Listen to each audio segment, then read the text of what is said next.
주제는 바로 밀리컨의 기름방울 실험입니다. 저번에는 원자의 기본 구조에 대해 말씀드렸었는데 이번에도 그 내용이 포함되니 안 보셨다면 보시고 오는 것을 추천해드립니다. 그럼 이제 본론으로 들어갑시다. 실험 제목에서 알 수 있듯이 이 실험은 밀리컨이 진행한 것인데요. 우선 밀리컨에 대해 말하자면 밀리컨은 미국의 물리학자로 1800에서 1900년대에 활동하였습니다. 이 실험의 제목으로는 사실 전자의 비전하량 측정 실험이 더 어울릴 것 같다는 생각이 드는데요. 이 실험이 진행될 때 전자의 비전하량이 톰슨의 실험을 통해 이미 알려져 있었습니다. 그렇다면 전자의 비전하량이라는 것은 무엇일까요? 전자의 비전하량은 바로 전자의 전하대 질량비입니다. 전자의 전하대 질량비를 식으로 표현하자면 전자의 전하량 1을 전자의 질량 m으로 나눈 값입니다. 따라서 밀리컨의 기름방울 실험은 이렇게 전자의 전하량 1을 측정해서 전자의 질량 m까지 같이 구할 수 있는 일석이조의 실험이었다고 할 수 있죠. 밀리컨의 실험 장치에 대해 살펴보면 윗부분에 분무기, 아랫부분에 현미경이 있습니다. 챔버 안쪽은 윗부분에 부분적으로 틈이 있는 양극판, 아래쪽에는 음극판이 있습니다. 분무기로 기름방울 분사한다면 미세한 기름방울들이 이렇게 여러 개가 나오고 시간이 지나면 모두 연력학 제2법칙에 따라서 양극판 사이의 틈으로 몇몇 개의 기름방울들이 확산되어 들어갈 것입니다.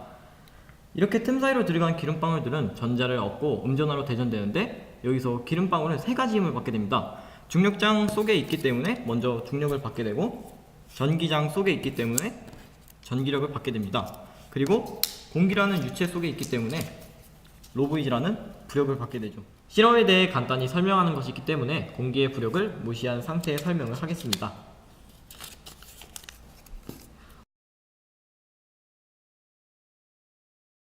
우선 중력은 모두 아시다시피 지구와 물체 사이 힘, 안윤력과 원심력의 합력을 말하는데 중력 가속도를 g라고 했을 때 중력은 이렇게 질량과 중력 가속도의 곱으로 표현됩니다. 다음으로 전기력은 전기장 속에서 전하를 띠는 입자가 받는 힘입니다. 전기장의 세기를 E라고 했을 때 이 전기력의 세기는 양극판과 음판 사이의 거리 D로 전압을 나눈 값입니다. 따라서 전기력 FE는 QE는 Q 곱하기 D분의 V로 표현될 수 있습니다. 두 힘의 방향이 반대일 때 두 힘의 합력인 R자 힘은 중력과 전기력의 차이가 될 것입니다. 쉽게 설명하자면 어떤 한 사람이 초콜릿과 사탕을 아주 똑같이 좋아한다고 합시다. 한쪽에 이렇게 초콜릿이 있고 그 반대쪽에 사탕이 있다면 그 사람은 양이 많은 쪽으로 가서 먹으려고 할 것입니다. 이것이 합력의 방향이라고 보시면 되고 합력의 크기는 좋은 기분이라고 생각하시면 됩니다. 둘 중 양이 많은 사탕을 먹었을 때 먹기 전에는 아무 생각이 들지 않겠지만 먹은 후에는 초콜릿이 사탕보다 맛있지 않았을까?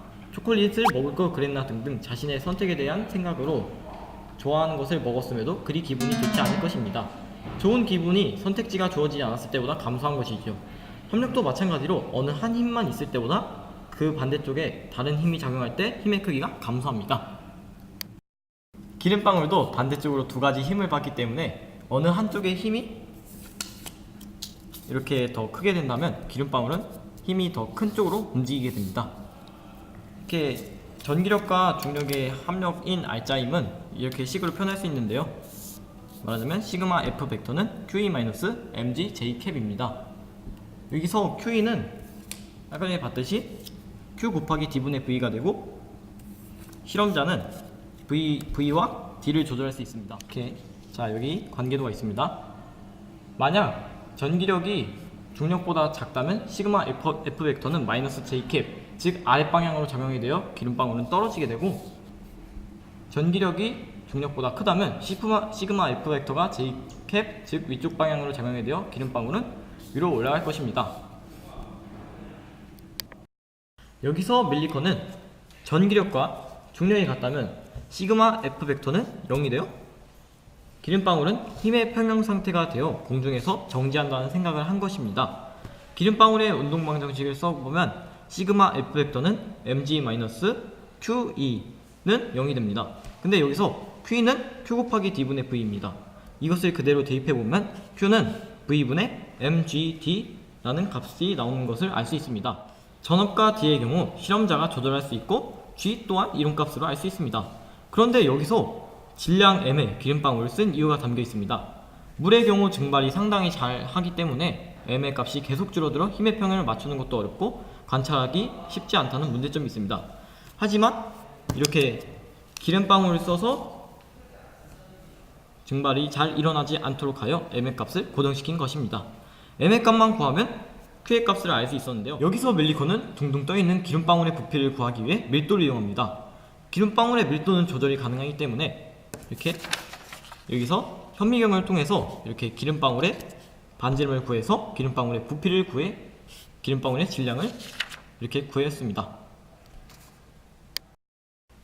여기까지의 과정을 살펴보면 밀리콘은 전압을 조절하여 힘의 평형으로 멈춰진 특정 기름방울을 관찰하여 질량을 구하고 그때의 전압을 측정하였으며 그렇게 구한 전하량을 본 결과 이렇게 결과가 나왔습니다. 단위는 여기서 잽토쿨롱이라는 단위를 쓰는데요. 이렇게 모두 전하량이 160의 정수배가 나온 것이죠. 이렇게 밀리콘은 160의 정수배로 전하량이 나타나는 것을 보고 160 잽토쿨롱이 전자 한 개의 기본 전하량이라고 생각하였습니다. 이것을 쿨롱 단위로 고치면 1.60 곱하기 10의 마이너스 19승 쿨롱이 됩니다. 전자의 전하량을 구해서 톰슨의 비전하량식에 대입하여 전자의 질량도 구할 수 있었는데 전자의 질량은 9.11 곱하기 10의 마이너스 31kg입니다. 이 전하량과 질량은 현대에 와서도 맞는 측정값이라고 검증되었습니다. 자, 지금까지 밀리컨의 기름방울 실험이었습니다. 감사합니다.